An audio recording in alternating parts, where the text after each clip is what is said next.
that service chiefs or whoever is supposed to give the military progress report, situation report to the commander-in-chief can ever tell him anything different from what the situation report as it is supposed to be is.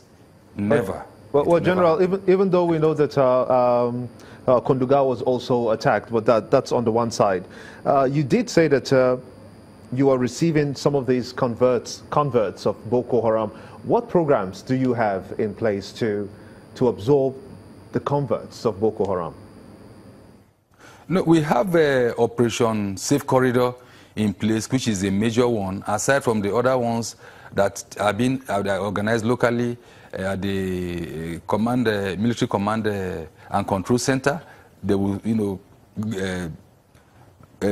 screen them. After the screening exercise, separate them, and then those ones that have fully surrendered will be taken under Operation Safe Corridor. They will be taken to Gombe. We have a training center there in partnership with NEMA and other agencies, a multi-agency, organization. They will be retrained, rehabilitated, and be reintegrated. They will even have mentors who will follow them after their graduation, after the 16 weeks course, or thereabout. So that is a program we have in place now, and it has worked, and it is working. Now, we also know that the Army says it's acquiring some jets, some fighter jets and weapons from the United States worth over $500 million. Could you update us on what progress has been made along that line? Well, the information you have is as good as mine. That of late, or of recently, maybe about yesterday or thereabout, was published that it has been presented to the Congress to speak on it, and that is the information I have. Of course, the issue of equipping and re-equipping is a continuous exercise. Aside from that, there are still several ones that are on, because it's a planning process. As it is now, the armed forces will not fold its hands and sit down. That we are done with we are done with insurgency. We have terrorism now.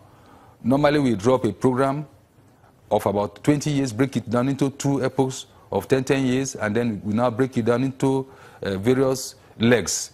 You have the immediate, the medium, and then the long term.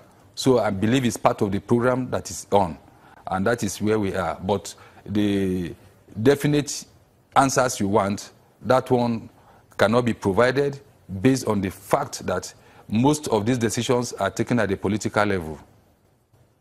Okay, we also, just as you did mention a couple of days back, we did see this very important step that you consider will be aiding the war on terror, and you're going ahead to go after people who make hate speeches on social media. How is that supposed to be part of the jurisdiction of the Army? It's not correct. That is a total lie. Whoever told you. It was right in this studio that I was interviewed on the news, Prime Hour, and I said that we are monitoring news, the media, the social media, to sieve out information to help us in our planning. And you agree with me that I think 2 days later, a fake Twitter handle came up to say what you are saying, which is wrong. In the military, we don't arrest anybody for that. We cannot. We don't have the powers. So it's a perversion of information, misinformation, to turn people, and then those who wanted to spearhead, they started spearheading it. So it's not true. So I don't think I should respond to what is not true. It's not true at all. But what is surveillance? Surveillance is looking out for, observing, getting information. That is what we do, so that we can be proactive. You don't expect us to be given an order to move to a flashpoint, and then you now begin to plan ahead.